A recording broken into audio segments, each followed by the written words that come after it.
Welcome back to the SolarPower Summit studio.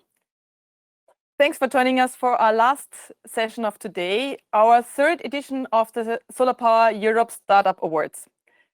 It is the last session, but it is not the least session. New ideas and innovations are really key to bring us to a decarbonized world by 2050. So I am very eager to learn more about the 4 finalists projects which we have chosen. And I'm sure that you are also eager to learn more about the innovations of these 4 companies, of these 4 startups. So I'm handing over to Michael Schmela, our executive advisor, to run us together with Stefan Müller through the program. Enjoy. Wonderful. Thanks so much, Walburga. I'm excited. And that's not because it's my final panel for the day. I'm very excited because this Digital Solar and Startup Awards session deals with solutions. Solutions, that is, new technologies, new business models, new or better services to achieve our overarching goal, and that is getting 100% renewables. And we want to do that, obviously, as quickly as possible. As we've heard today in the 100% renewables session earlier this day, technology is generally there. Solar industry, power companies, lobbyists on the panel, they all said they are not concerned at all to getting 100% renewables done in Europe by 2050. Of course, the policy framework conditions have to be set correctly. But all these panelists said what we need, what they count on, is entrepreneurs, like our 4 finalists today. Those entrepreneurs are working on tools that help make the energy transition happen. More digital, more intelligent, easier, faster, cheaper for the consumers, for the developers, for the utilities, and in one way or the other, obviously also for every single one of us. So I'm very, very happy now that we can spend 1 hour actually with a distinguished jury and very interesting for companies to find out who will be the winner of the 3rd Digital Solar Startup Award and Storage Startup Award. It's a long title. So first, let me introduce my jury. We have, again, with us, and without him, this whole startup award would not be possible. And he's probably one of the most interesting startups anyway that we had in Germany. That's Stefan Müller from Enerparc. He's a co-founder and he's also the COO. Enerparc is Germany's probably largest solar IPP and one of the leading ones in Europe, also active in India and in the US for a long time. So I'm very happy to have Stefan with me. Very happy to have Laurent Mikolajczak with me. He has also a lot of startup experience because he had built some companies on his own and has been helping startups to grow. So the 2 companies he has, BeeFounders and Ovation Econ, are the ones supporting ambitious impact entrepreneurs and the other entrepreneurial ecosystems. And yeah, and then we have also with us, and I'm very happy to welcome Lourdes Garcia Duarte for the first time. She's with Endesa, now Enel, for over 20 years, and there she's head of innovation projects. So she's dealing with a lot of new things in the energy sector in her day-to-day business. So happy to have that and have you here. One technical thing. So what we will have, we have 1 hour. Basically, we will work that way that we will have 5-minute pitches from the 4 finalists, and after each of the pitches, we have a 5-minute Q&A with the jury. And so we continue that. So that means after 40 minutes, we're done with this. And then we have a vote. And unlike with many other competitions. It's not the jury votes. We are just the facilitators to you, the audience, creating your opinion on what you like, what you think is the most interesting idea. And therefore, please use Slido. URL is sli.do. Enter hashtag SolarPower Summit and vote. And then we're there and know the winner.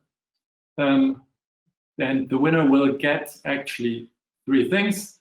First, 5,000 euros sponsored by Enerparc. Second, an exhibition slot at the Smarter E Intersolar event in Munich next year, which also combines a presentation slot and actually the whole booth as a fixed package.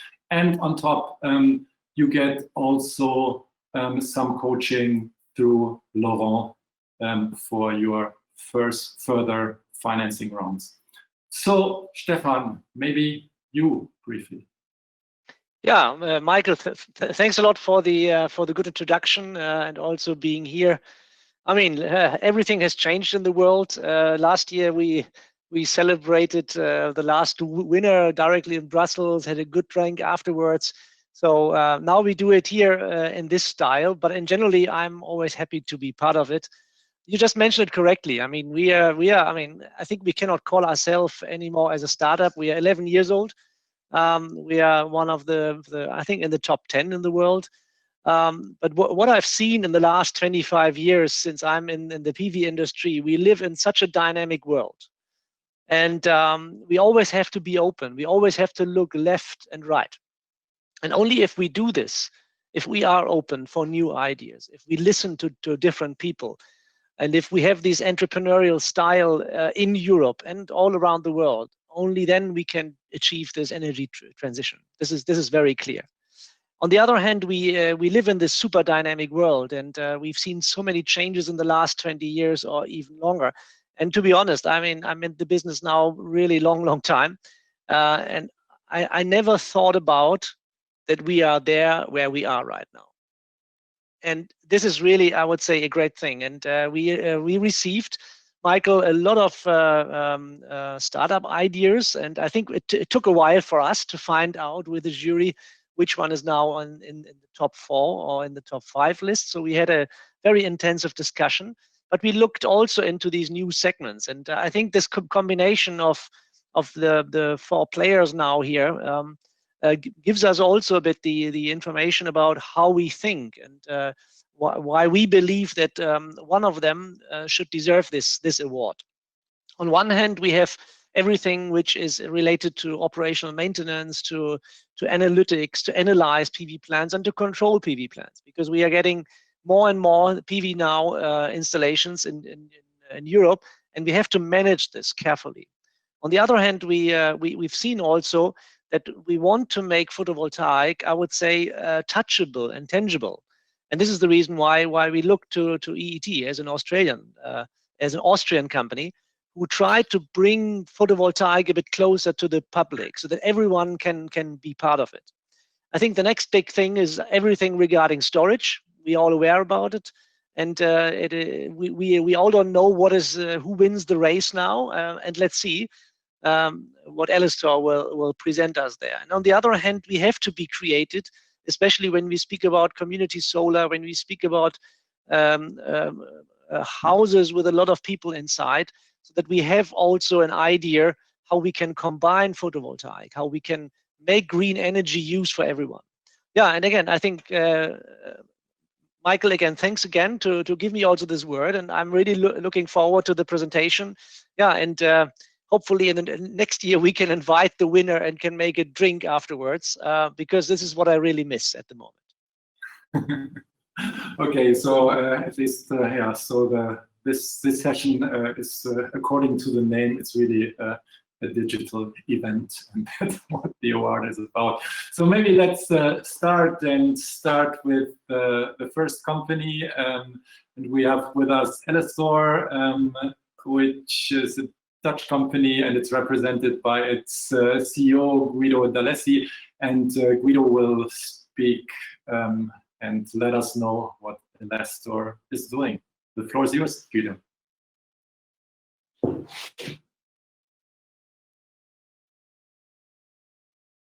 Please unmute yourself first and start again from zero. Yeah.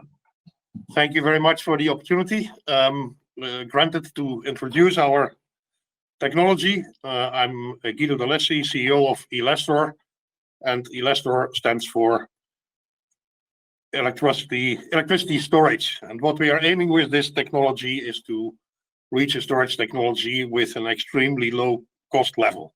That's not necessarily about capex, but it is about storage costs per kilowatt hour. So this technology is based on a flow battery. Flow batteries are known, but the chemistry that we are using, hydrogen bromine, is new. It's a patented system. We go for the big systems, large-scale industrial applications, starting at 100 kilowatt, and the biggest project we are facing now is 25 megawatts. So there's really a big range that we can serve with this technology.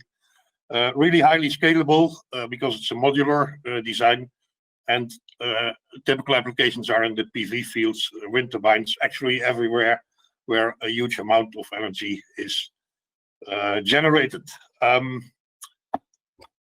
But what really concerns us and what is our mission, I would almost say our obsession, is to drive the storage cost per kilowatt hour down, because that will determine the business case around storage. If storage is too expensive and you combine it with PV or wind, it will never recover the investment, and so the market adoption will not be big, and so the impact on the energy transition will also not be big.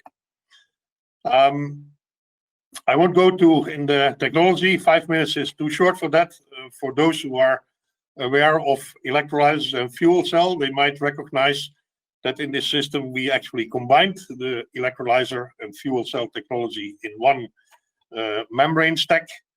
It's not electrolyzers of water, but in our case of hydrogen bromine, HBr, which can be electrolyzed and recombined in a fuel cell with a much higher efficiency.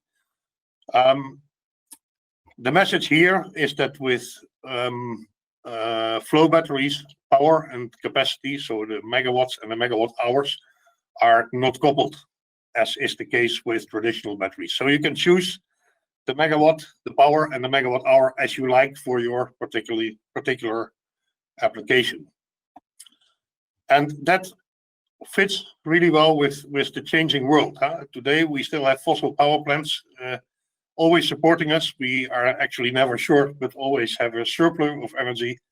But when these fossil power plants are shut down, we will need to have reserves. We need to cover longer periods of time. And then we need especially larger capacities and not that much larger powers. And this is exactly what the flow battery enables. Now, here you see the product. Eventually this comes down to sea containers. This is 20 feet up to 40 feet. Containing the complete system. In size, you can, as a rule of thumb, you can assume that you can put 1 megawatt hour in one 40-foot sea container. So these are the products that we are currently building. I should be able to go to the next slide, I guess. Yeah, then about bromine. Yeah, it's a new kid on the block in storage technologies. The picture of the sea is because that is where bromine is found. And there is really an astronomical, sorry, I went too fast, amount of bromine in the world. Just a small table showing the global reserves of elements used in storage technologies and batteries. And you see that the bromine is at 100 trillion kilotons available from the sea. So it's very cheap. Again, our obsession is to drive down the storage cost per kilowatt hour. And then, of course, you cannot start with rare materials or expensive materials. So, bromine is in the sea. It cannot be dominated like other elements who are only found on certain places in the world. We would need less than 1,000% of the global reserves to cover a 500 terawatt-hour capacity, which we think in that range, at least order of magnitude, is the capacity required in 2050. So there will never be a price increase on bromine. A few words about Elestor, the company founded 6 years ago in 2014. Here you see the team. We have 8 nationalities in our team, so the scientists come from all over the world. We look for the top-notch people, and we don't mind where they come from. If they are willing to come to the Netherlands, they are most welcome. We are now 24 FTEs. 2 of our staff do a PhD at the Technical University in Eindhoven in the membrane research group. The membrane is an important part of the heart of the system, of the cell stack, the membrane stack. Apart from that, we are a member of the European Flow Camp Consortium that is led by the Fraunhofer Institute, a reputed institute in Germany, where 15 companies and science institutes are connected to each other to bring the flow battery as a principle to a next level.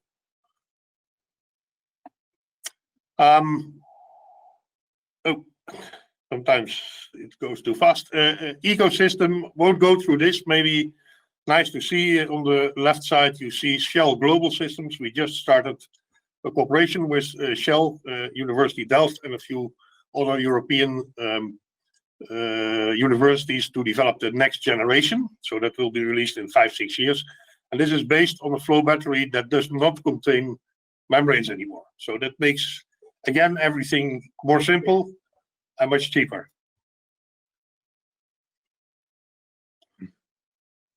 Awards, I will skip. I hope we can add one today. We have a few already, but would be nice to have another one. Our roadmap, I think just the last slide. Right now, we are deploying the 4 pre-production storage system on actual scale, so on container size, in-house production of stacks, and the rest is outsourced to the max. Next year, commercial launch. The first 2 projects with large corporate companies have been confirmed already, and we are gradually automating the stack assembly, ending up in 2022-24 into a pilot plant, and eventually in the gigafactory equivalent for membrane stack assembly.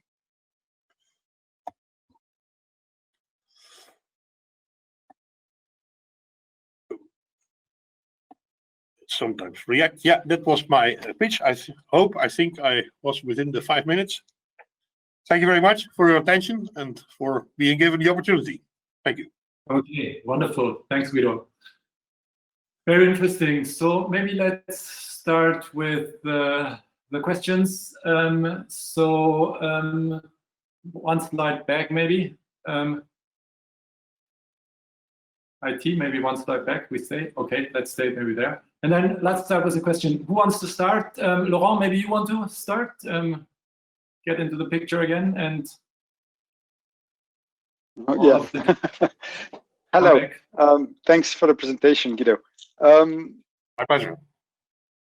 Yeah. Oh, I had a question about what referring you to bring that apparently wonderful solution to the storage to the whole energy sector. But I understood in the last slide that you were deploying the pilot version. What's maybe the main difficulty to deploy a production-ready product today? Yeah, the main hurdle that we have to take, or what we are taking, is actually to get the licenses and the governmental approvals for this kind of technology. Obviously, there is no law already, no rule set for using bromine in this application. So that means with every installation, we have to go through that cycle. It is actually the reason that a few years ago, we started already with piloting on small scale to seek the confrontation, basically. Of course, the legislation is always behind the innovations. At that time, it took almost a year to get the license and the approval, because everybody needs to be involved and has a say in this. Right now, it takes 3-4 months still to if we go to a new location to place the system. Yeah. For each site, you mean? Yeah, currently. But we see that with every new system, the cycle becomes shorter because it becomes more common. Yeah. All right. Okay, so waiting for a legal, like regional or European law that authorize that. That is what we want, of course, yeah. But that has to be pushed from down up, I think, yeah. Of course. All right, thank you. Any other questions? Yes. do you want Yes, I have a question. I see the applications in the slide. I don't remember first slides. Are you considering also to use this kind of technology in smart grids? I mean, when, for example, when we are having some planet works in which we need to de-energize a huge amount of our customers. Do you think we can apply this kind of technologies temporarily for feed these customers? And those are temporary applications, you mean? Yes, I mean, we can use this kind of technology for temporary works that we have to do. No, we are not looking. This is a 100% permanent storage system. It is not meant to be moved around. The reason is that we would have to take out all the chemicals, then we can transport it. And as I just mentioned, the licensing and to have to be allowed to put the system at a certain place, that cycle we would have to go through every time. Yeah. So we are not looking at let's say portable battery systems. Not yet, Guido. Not yet. It could still be. Yeah.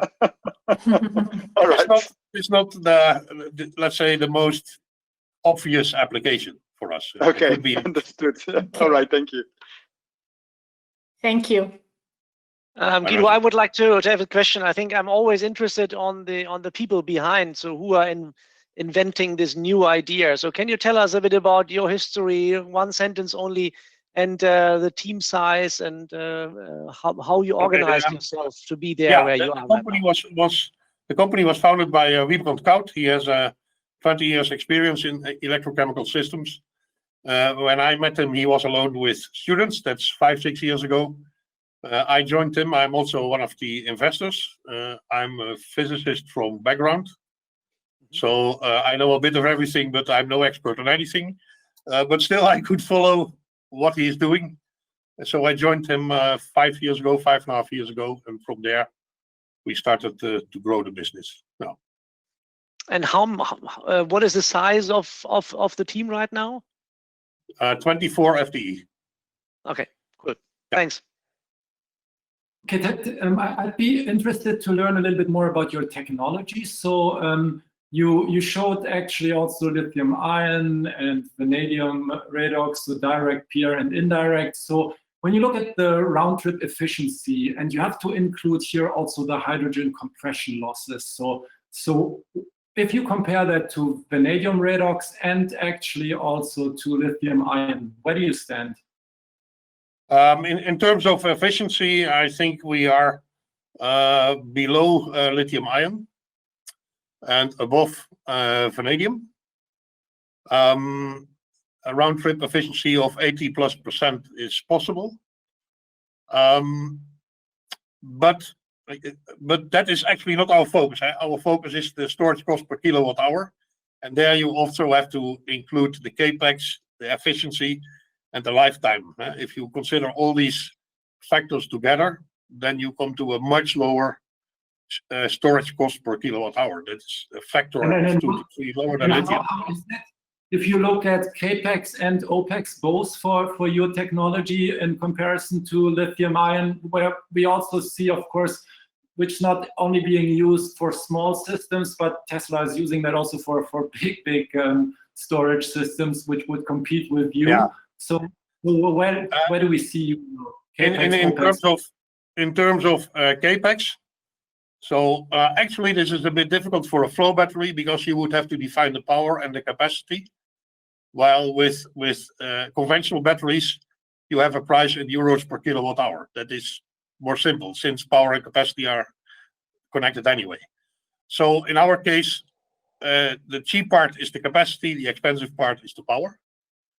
So if you would convert this still into euros per kilowatt hour, we are at the same level in capex as lithium batteries today. But in storage cost per kilowatt hour, a factor 2 to 3 lower. Okay. And that's because of a much longer lifetime, 100% depth of discharge. These kind of factors determine that. Okay. Any further questions or? Thanks. Okay, wonderful. Then thanks, Guido, and Thank you very much. let's continue. Okay, we continue with Solytic, and we're happy to have with us Konrad Perényi, founder and managing director of the startup. Konrad, the floor is yours. Hey everyone, thanks for having me. I'm Konrad, co-founder and managing director of Solytic, and we are automating top performance for solar PV during its entire life cycle. Back in 2017, we started as a handful of people with an idea that Vattenfall invested in to build a hardware-agnostic monitoring solution for solar PV. Today, our team consists of more than 30 people, including successful entrepreneurs, experienced tech developers, and renewable experts developing a digital solution to decrease costs and increase revenues for solar PV. Solytic focuses on the optimal performance of solar PV outside of utility. This is 99% of the market in terms of units. Let's take a look at Germany, for example. Of today's 1.8 million units in Germany, only 1% is actually in the professional utility space. The other 99% are split between commercial, industrial, and residential, with 24% and 75%. As we all know, the smaller the capacity, the weaker the service level gets. This is what we want to change. We are building a digital ecosystem directly connecting solar PV units with services so users can make smart, data-driven decisions throughout the system's lifetime of around 25 years. So how do we do that? We use different data sources such as live and historical data from inverters, data loggers, and APIs. We create a digital twin to know the system inside out. We also use weather data and satellite data and external benchmark from other systems nearby. Our systems transform the data sources into data-driven advice on how to reach top performance for more than 30 services, such as cleaning, insurance, storage, warranty, and maintenance. We recently turned 3.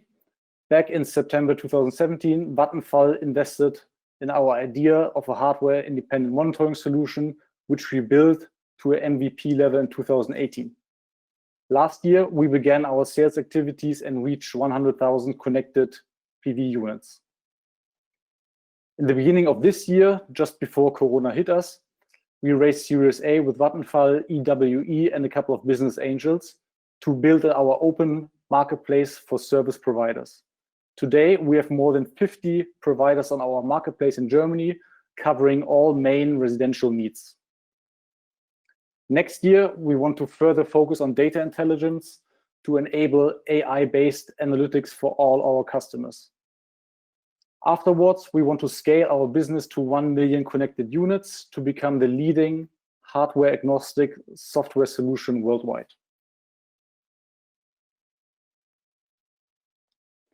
Solytic is growing fast because of 2 advantages. First, we are a software-only company. We connect to any installed gateway as long as it can send data to a third-party provider such as Solytic. Second, we have a different monetization strategy and cost structure, which enables us to decrease our customers' monitoring costs by at least 50%. Our competitive edge is the interconnected value chain, where we directly connect solar PV with services using data.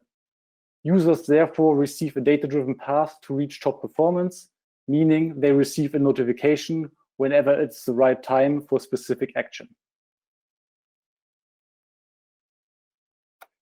Thank you so much for listening, and let's build a digital ecosystem together to support the growth of solar. Thank you. Thank you, Konrad. Stefan, this is your business. So what would it take to use that software for your gigawatt plus of solar systems out there?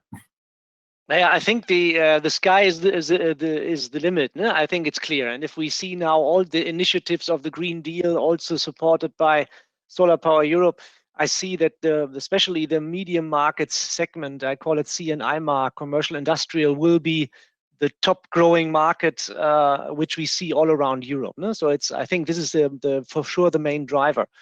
I mean, on the other hand, I think the channels.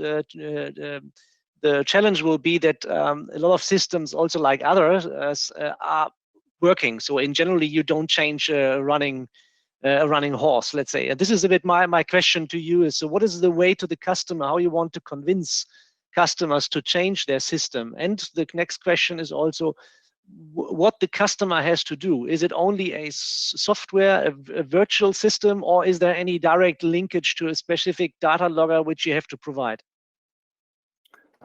So to the B2B customers, we usually have the USPs that we can connect for almost any device into one single portal. So when we take a look at control rooms, they usually have between 5 to 10 to 15 different monitoring solutions. We can put all this into one. Yeah? And as I said, we can usually decrease the monitoring license fee costs, the SaaS fee costs by 50%. Because this is more like a gateway drug. We want to have a very competitive, cheap monitoring in the market, to get as many assets connected as possible.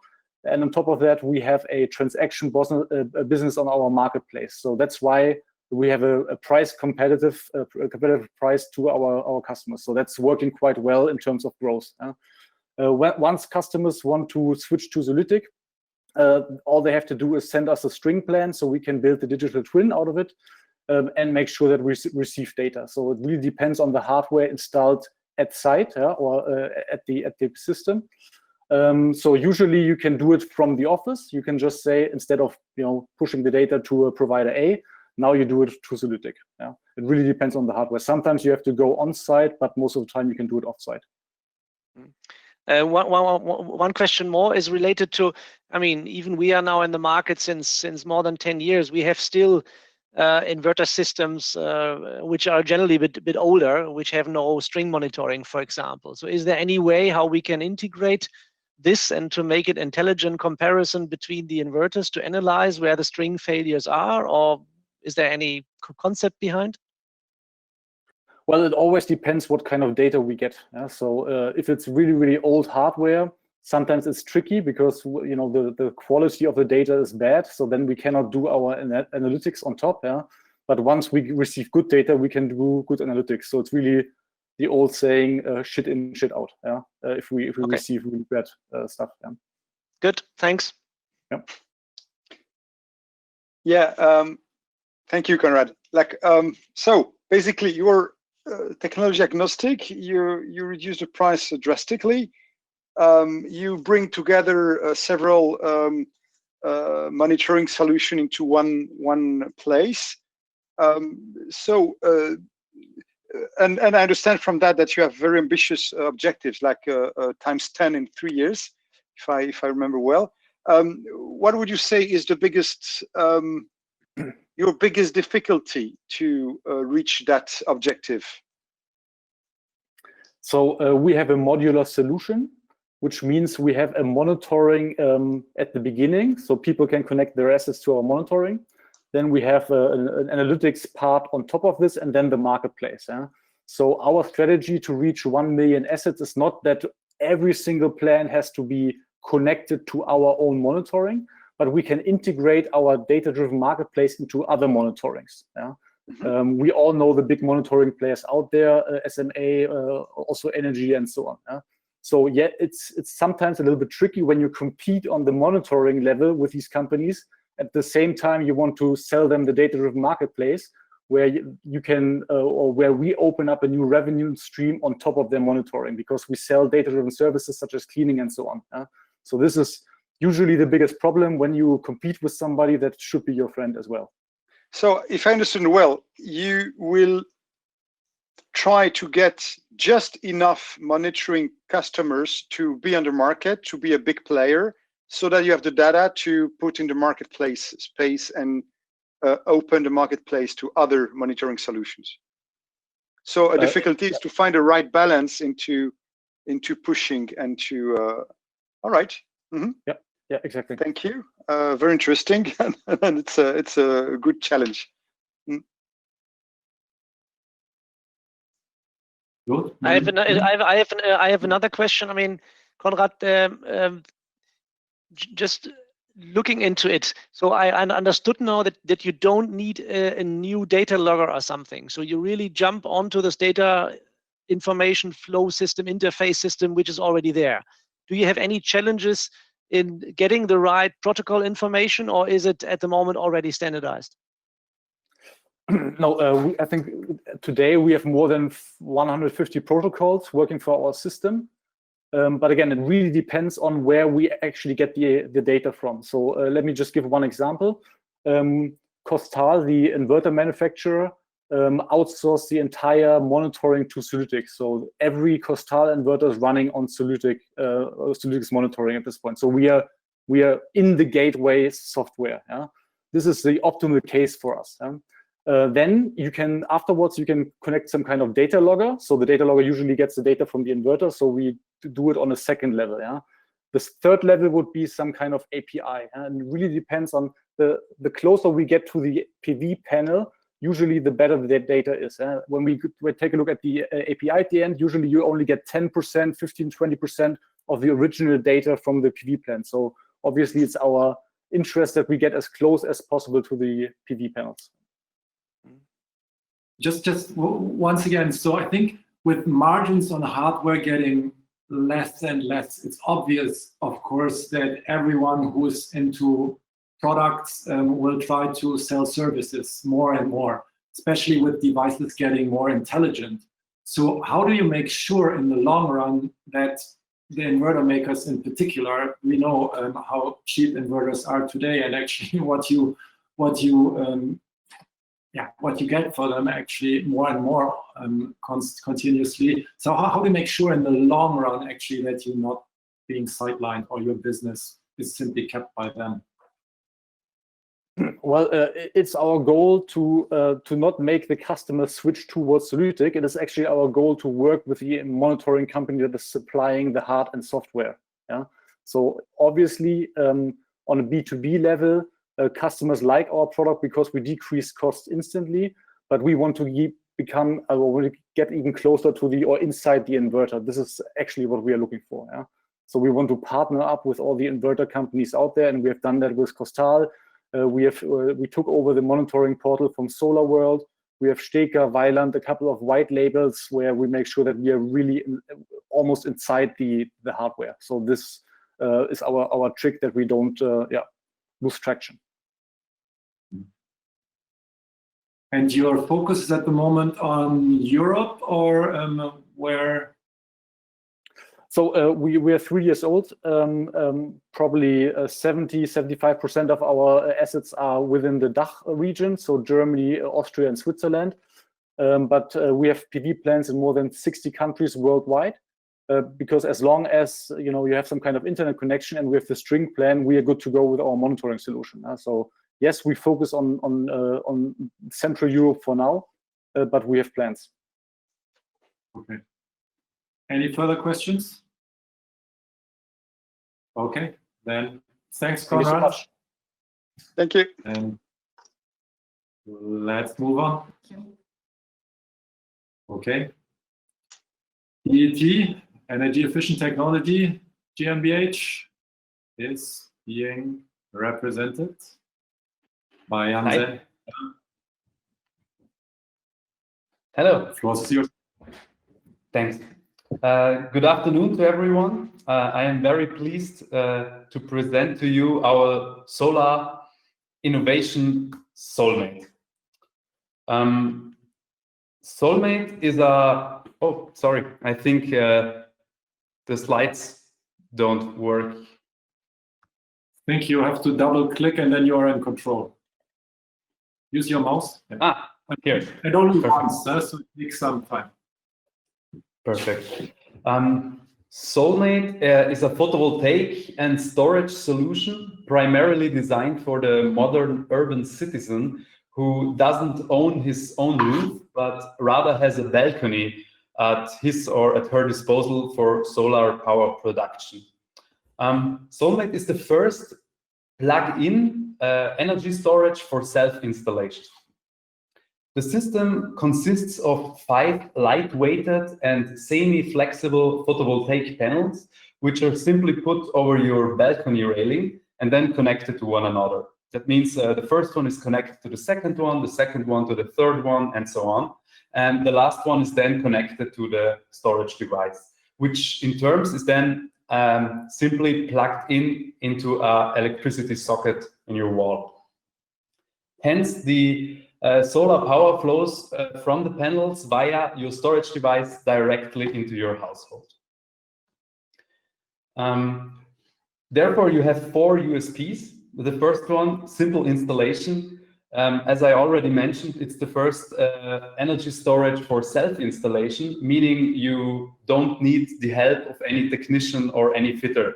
Soulmate is delivered to your home, like a notebook, for example. You unpack it and then you install it in 30 to 50 minutes, depending on how skilled you are, actually. Save the environment, save expenses. During the lifetime of Soulmate, you can save up to 7,000 kilograms of CO2 and roughly 25% of your energy costs every year. Your system, your power. The technology behind Soulmate is a measurement technology which knows exactly if and how much electricity is needed within your household and feeds in accordingly. Emergency backup. We also integrated an emergency backup supply system within our energy storage device, meaning if there is a blackout to happen, then you can still supply your most important devices with your own solar power.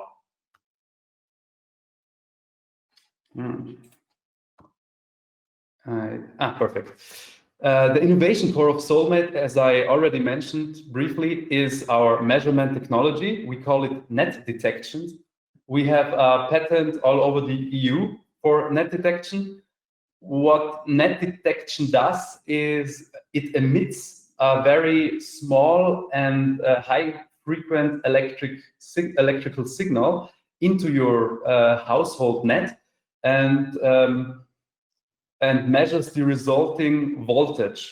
Therefore, Soulmate knows if you turn on or switch on a new device and how much power the new device needs. Or to put it very simple, Soulmate can measure if and how much electricity you need in your household, and then you feed the appropriate amount of electricity into your household.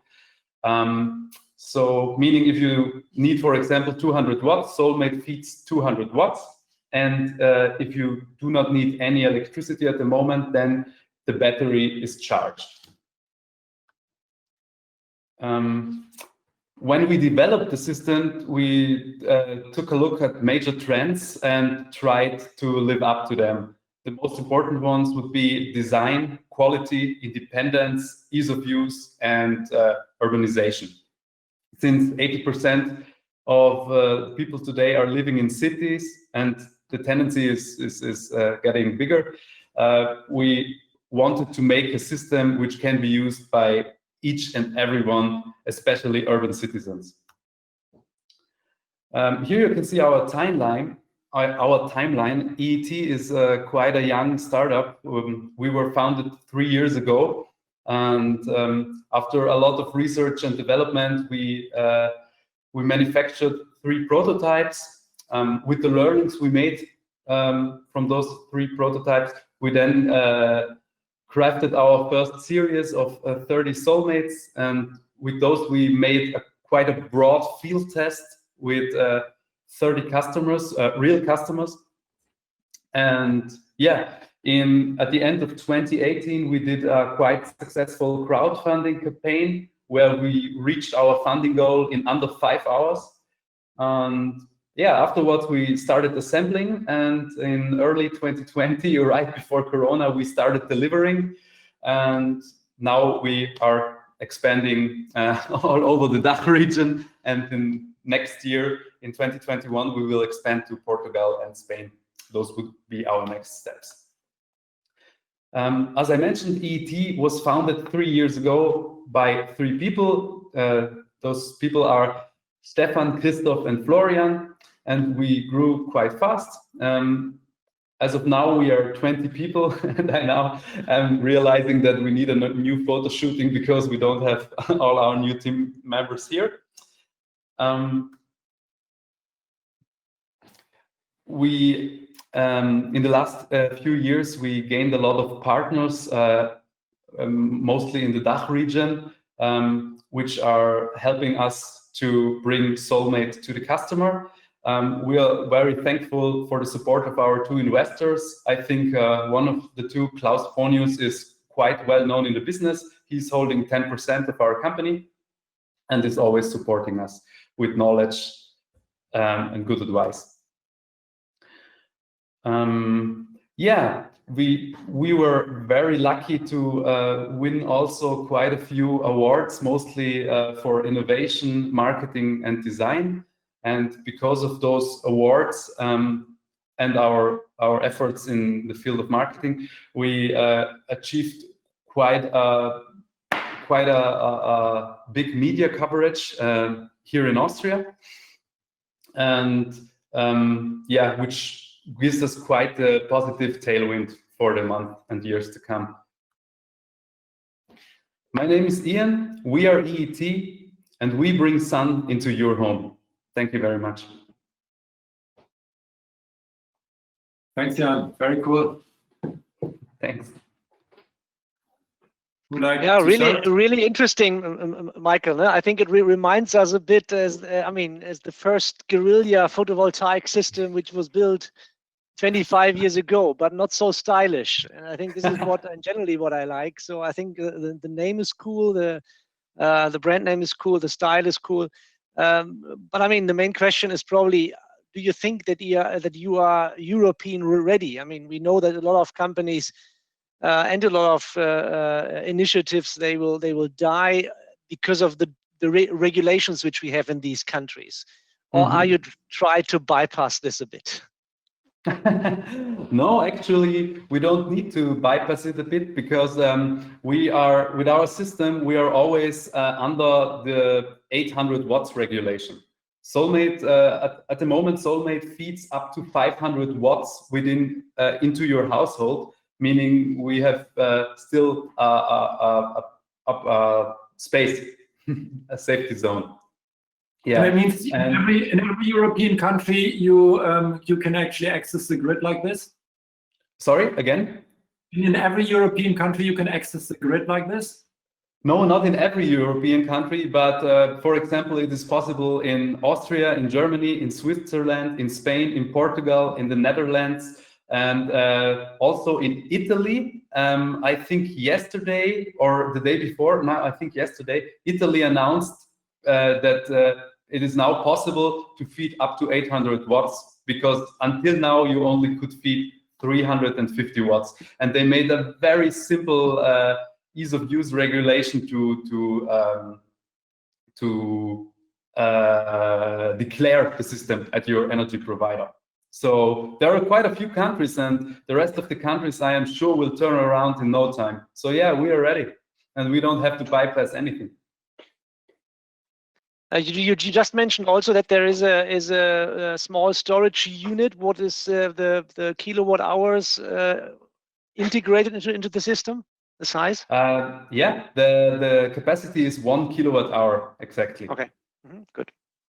It's quite a small device, but it's the idea behind it is that Soulmate is able to provide the constant energy demand of your household, and also charge up the battery one time during the day. So you're permanently you're able to permanently supply your household, and in the meantime also charge the battery. So in the evening, when you really need electricity, you have a full storage which you then can use. Okay, thanks. Sure. Nice. So my question was about like what Stefan had just asked about the European regulation. You answered perfectly. So maybe you just started to roll up your solution in a very strange time. How is the situation affecting all this? Well, it is a double-edged sword, so to say.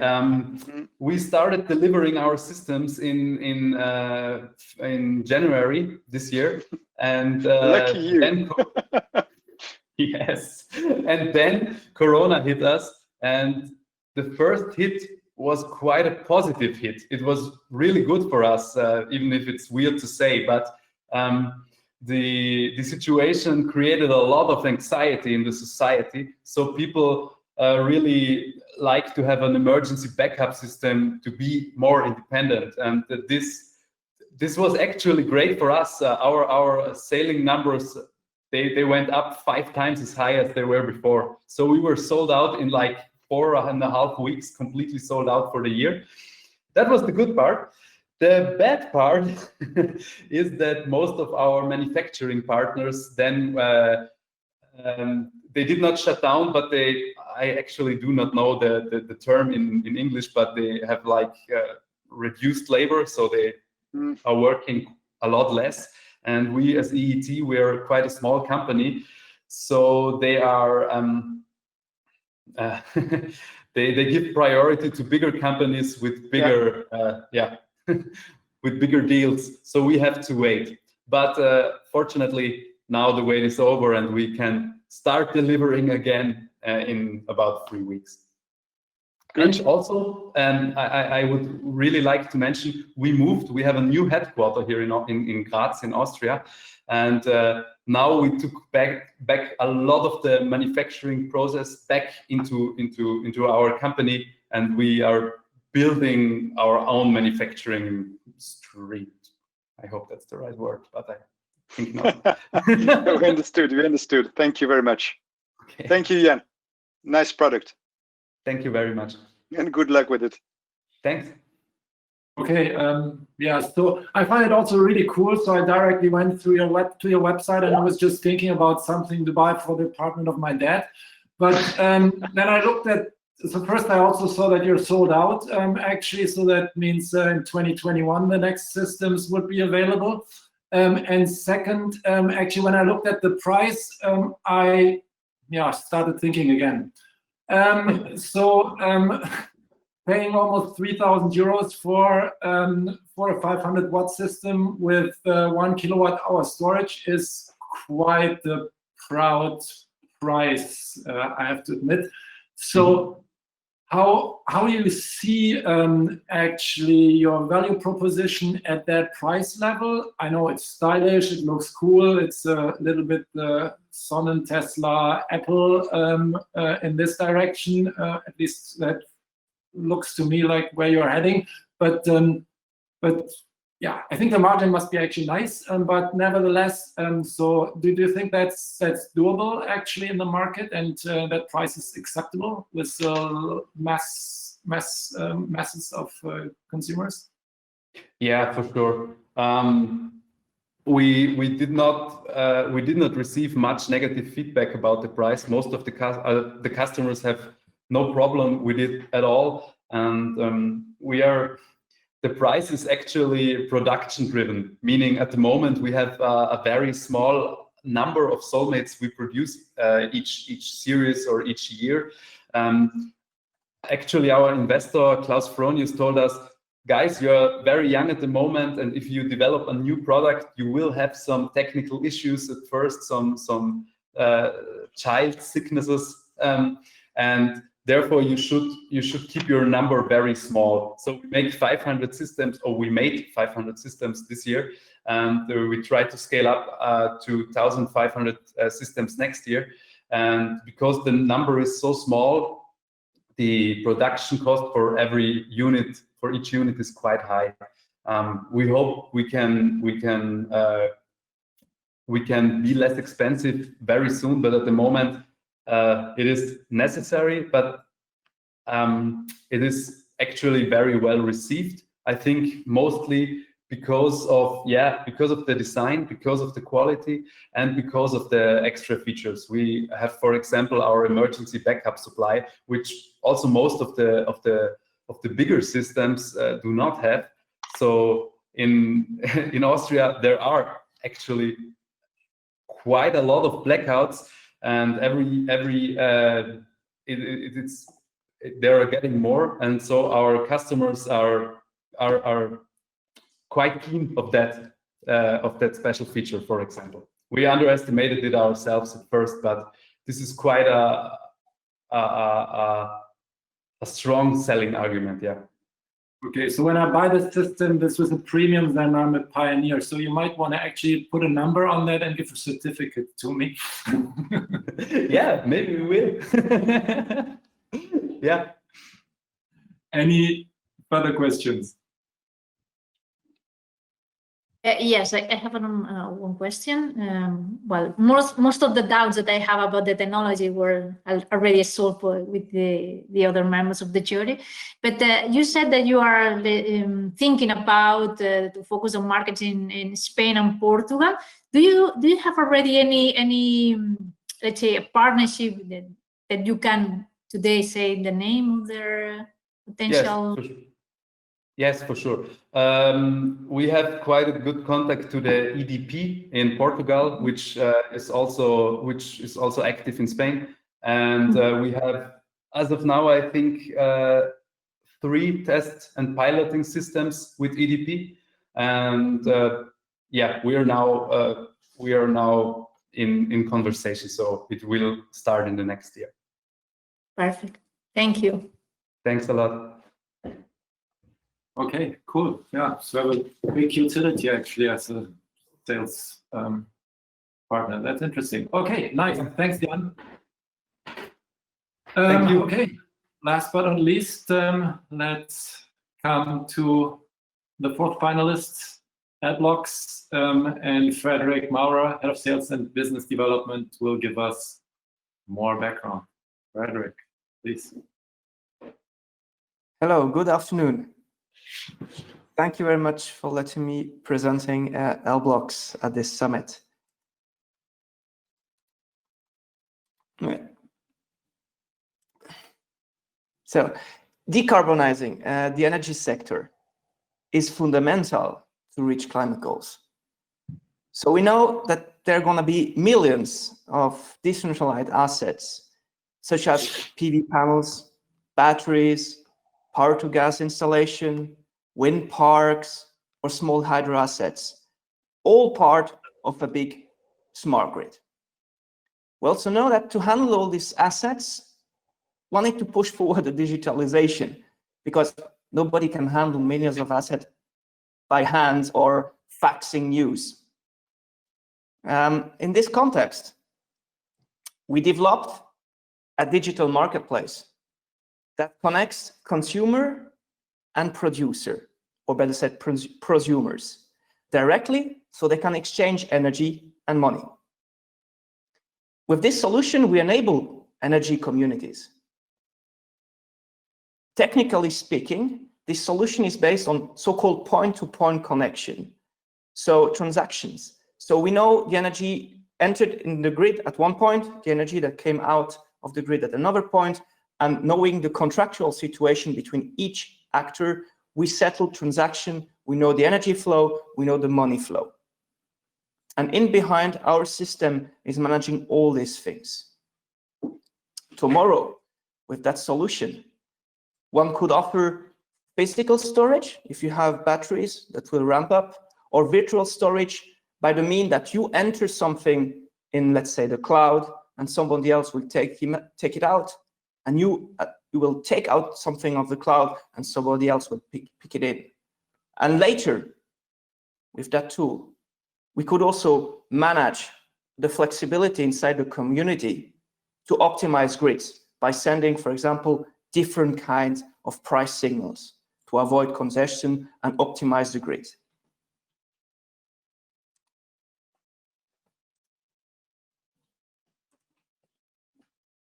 We offer our product as a white label solution to energy retailer. Are there established companies, newcomers, or even energy communities?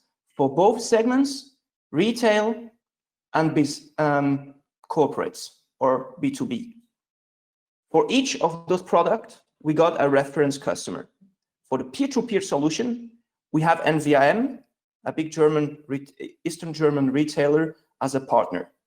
In the peer-to-peer solution, the idea is that people can craft their own portfolio by choosing selected assets. For example, PV from your neighbor, or from a local farmer, or from the wind park you see every Sunday when you go out and walk. And with that choice of portfolio, you create that community effect. And for producer, you allow them to sell the energy on the community and earn money. Or in Germany, for example, you allow them to have a retail channel after getting out of the feeding sheen. In the corporate world, we have a reference customer, which is Axpo in Sweden. And with them, we developed a solution to enable corporates to prove that they are green 24/7. Again, they can choose from selected assets where their energy will come from. They can also monitor their energy delivery, their contracts, and their costs for all their location from this cockpit.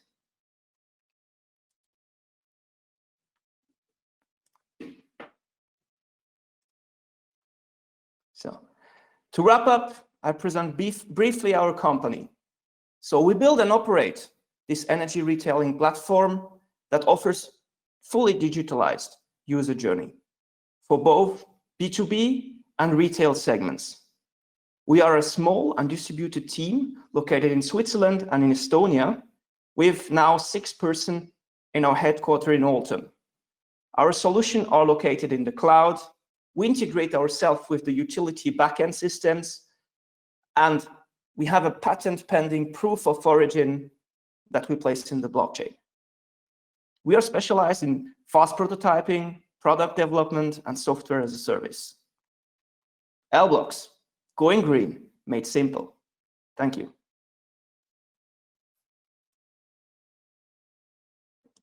Thanks, Frédéric. That was short and precise, up to the point. Any comments, questions?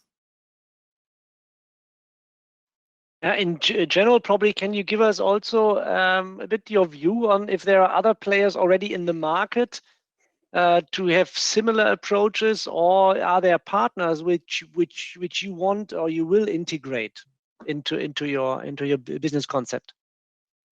So there are a couple of startups also active in this kind of regional power. I think it's German. It's called Regionalstrom.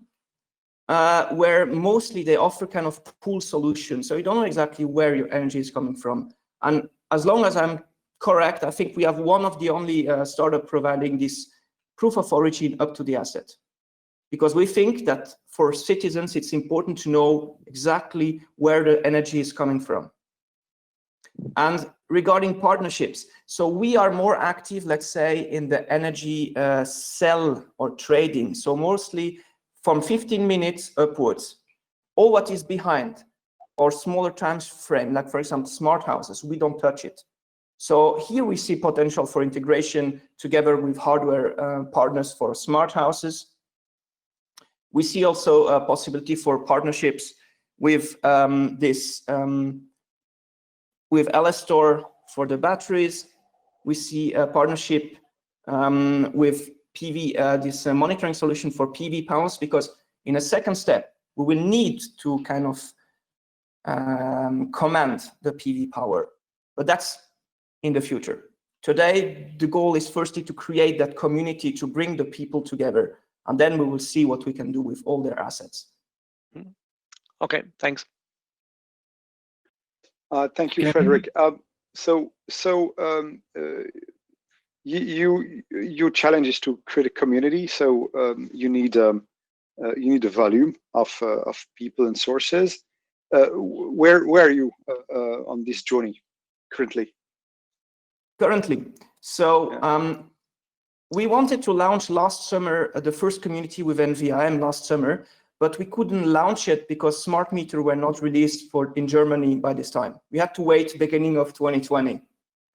So the smart meter were released as per plan for, let's say, the 1st of January. I think we had, let's say, 10 customers and 10 smart meter installed that the lockdown came. And this completely disrupted our operation until the summer, where again, we have new people coming in this community, but we are still a very, very low number. I think it's now 20, 25 people. We still have problem to get the producers because they have another smart meter which seems not to be validated right now. So the ramp up is a bit started and disrupted with COVID. And what is or what will be your revenue model precisely?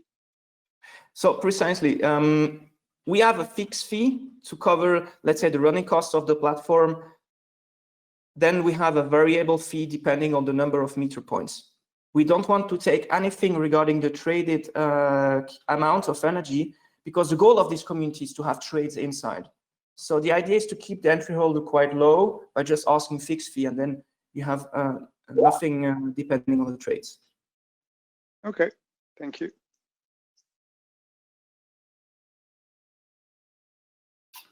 Okay, very interesting. So in terms of competition, you said, of course, we also see some companies that have hardware and have already successfully created communities. I think probably the most famous one is one of our members, Sonnen. And so how do you want to compete with a company like Sonnen, actually, that has a product that is also a little bit hip, like what ET was just presenting, and then on top they then sell basically guarantee that you have your electricity, and in return they are the accelerator actually and can do with the electricity what they want. Yeah, I think the model of Sonnen is a totally valuable model. The idea of kind of creating a Germany-wide for Sonnen energy community is absolutely valuable. When we work together with energy utilities, like for example NVIM or over in Germany, we put the focus on what we call the regional power. Something in Switzerland, we have a brand saying aus der Region für die Region, from the region to the region. And that's the other card we want to play with these local utilities, because they have also small hydro assets that we can integrate in this community. They maybe have 1 or 2 wind turbines, and this we want really to focus on this regionality. Or for example, a local farmer. So the idea could be, if you go to the local farmer and you buy eggs or milk, then you can also buy energy from him. You know, we want really to create this link to regionality, to kind of circular economy by our approach. Okay, and how's the feedback on the guarantees of origin actually you're working with? So last year actually, I think the startup that won was actually creating that. They were offering that for corporate PPAs. And so what's the feedback on that? So how, when you talk to people, how's the interest? I think today the awareness of, if we talk for corporates, is really important to get out of this greenwashing principle by just buying GOs at the end of the year to fulfill all what you consumed. And there is this raising awareness that, for example, you cannot just buy solar GO to cover your consumption at night. It's not working. So people like the winner of last year are showing that corporates wants to go green 24/7. That's an important need. Now, I think for citizens, if you talk the feedback we get from the peer-to-peer product, and the interview I conducted, the concept of geo is not important for them, frankly said. What's important for them is to know somehow where their energy came from. Is it through a geo or through just, say, a picture and a proof with a smart meter? That could be sufficient for them. So we have a bit two different kind of fulfillments to give, something like this. No, in general, I like the idea. I think we will also have to work very strongly on the acceptance of photovoltaic, especially large scale. And this is a bit the challenge, I think, which we, and I hope SolarPower and all the players are working very hard to convince the communities that they say, okay, we are open for a 10 or 20 megawatt PV plant. But I think the most important part is how we can integrate the regional people into it. And I think this, for me, it's an interesting concept to say, hey, there is the wind turbine or the solar plant, and I consume the energy by myself. So I'm part of the energy transition. So I like the concept. Yes, that's exactly what we want to provide to the people, some kind of a tool that they can show that they are part of it, that they can do something, and not just being let's say reactor. They can be actor of this energy transition. And another way, feature that we tend we will certainly deploy in our tool is kind of a crowd-funding solution, because our feedback is, for example, with your example of 20 megawatt solar plant in the neighborhood, if the people can get power, that's good. And if the people can also pay a little bit of money and be a co-owner of this power plant, this helps also to have local acceptance for these power plants. Yep, good idea. Other comments, questions? Can I make a question? Sure. About what I see is that this kind of aggregators, of services for the communities is something that for sure is nice to have. But do you see any barrier that at this moment the European Commission does not establish a flexibility market to make this kind of transition with the DSO and TSO? So do you see this as a barrier now, or how do you plan the future on this? Yes, so I think in the energy market, you have plenty of barriers.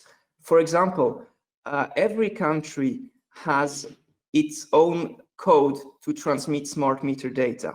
So we need to program an API for each country, same thing for the billing and the market communication. So that's quite the segmentation part of the European market. And for sure, there some kind of uniformization could help. On the technical, that's on the technical level. And the second thing will be a big change for me in the regulation regarding grid tariffs. Today, grid tariffs are made, let's say, on the so-called copper plate principle. If I take energy from my neighbor, which is 2 meters away from me, I pay the same tax as if I take energy from 1,000 kilometers away. And I think we need to change the principle and go to a principle of you pay as much as you consume. Something proportionality to the distance and something like this, to also kind of give incentives to do that local energy community and to consume locally your power. And that will also help to, that's not only good for the communities, that's also good for every citizen, because you will need to invest less in transmission lines. But that's a second point. And the last point that could also help communities to have time-dependent tariffs. So when you have congestion, you can increase the tariffs and lower it. But again, these are change of paradigms. So it will certainly take 10 years to happen in the European community. Okay. Okay, cool. Yeah, great. Yeah, I think that's. I would have also touched upon that point. But I think so. There's at least here coming back as the association of the solar sector. At least we've been working hard in the last few years, and I think the clean energy package provides now at least from the Brussels side the right framework conditions. It's now about the national member states to put that into action, and then I think that could help you a lot if that happens as planned in Brussels. Okay, cool. Any further questions? Otherwise, I would say we're anyway quite delayed. Thanks so much, Frédéric. Very interesting. So I think we had 4 interesting startups. Maybe we can show once again the slides with the 4 companies. Do we have actually one? First, then yeah, let's go to that. Go to Slido, sli.do, hashtag SolarPower Summit, enter it, and then please vote. And I think we take 5-6 minutes. I think, Michael, it's really interesting. I think in the last year, I think we've been all a bit more, I would say, clearer. No? So I think it was not so obvious, but here I think it is really difficult now. No? So let us see what the audience tells us. Okay, of course, we're not like the investors in the TV shows who are now offering. But I'm still, I think we are all still struggling. No? but yes. No, actually, I like them all, but because they are all somewhat different also. So for different segments of the value chain.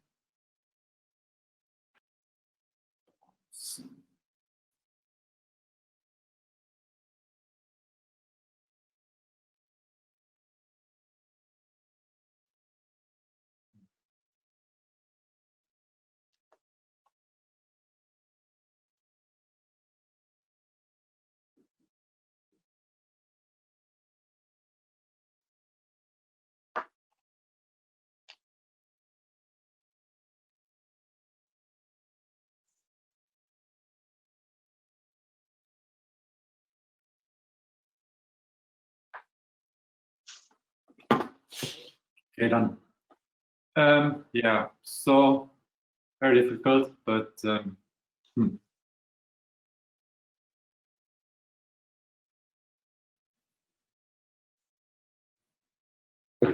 So Stefan, so but now that probably almost everyone has voted. So which one did you like best? It's really challenging. So I mean, I think we made a. I think number one, I think we got really great submissions. This is, I think, and I think the number increased also from last year, which I think gives a good information also to SolarPower Europe. Just between us right now, talking. Yeah. No, Well, between all everyone. All right. So I took our Austrian neighbor. So because I like the style idea, I like the word soulmate. I mean, this is cool. I mean, there's really a story behind it.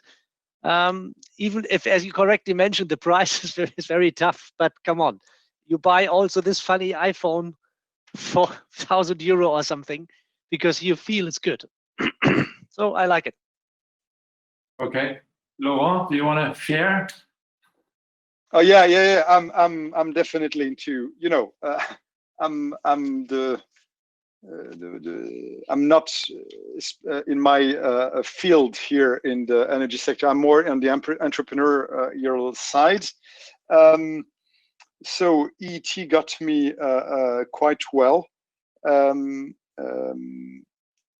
Yeah. So I guess the science for Elestor on a big number for the challenge, a longer term challenge, but I see a lot of R&D there still. So the entrepreneur in me says it's still a long way to reach a market. So yeah, I'm definitely voting for Soulmate today. Of course, it's not against the others. It's yeah. You want to share? Yes. Yeah, actually, yes, I vote also for the same. Oh my God. So yes, I think it's nice product. I agree with Stefan. So even that the cost is quite expensive, no, but at the end, I think that the idea is nice, really different, no, from the others, because at least the second and the third, this kind of platforms, there are already a lot of competitors in the market with the same, more or less, the same approach.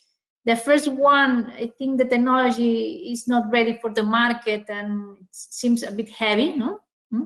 So I think the one that I like most is the third one. And I vote for this. Okay. Okay, I think that was almost unanimous. Either we're a great jury or we're boring, but I also voted for our friends from Austria. I simply also like the simplicity. Because we're often, I think, blockchain, proof of origins, I think that's sort of, I think that's needed. There's also some requirement. There's also a little bit of buzzwords to me and a bit complicated. And so I liked here actually this very simple business approach. And actually, I think SolarPower Europe, we've been also recently lobbying a lot for residential systems in the renovation wave from the Commission. I think houses, energy efficiency, and also renewable energy has a big role to play, and I think they have really a solution for that. Yeah, and as I see, let me get the message from Charlotte.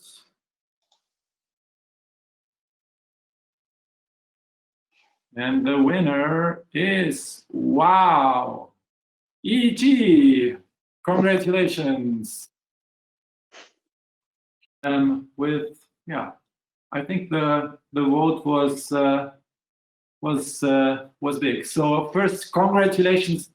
First, let me say, actually, everyone has won, because the prize that we will give to everyone, to all 4 finalists, everyone will get the 1-year free membership of SolarPower Europe. So we are happy that you have participated, and we will be happy to have you all as members of SolarPower Europe. We think that each single one of you has created an interesting solution that hopefully succeeds and will forward and accelerate the energy transition.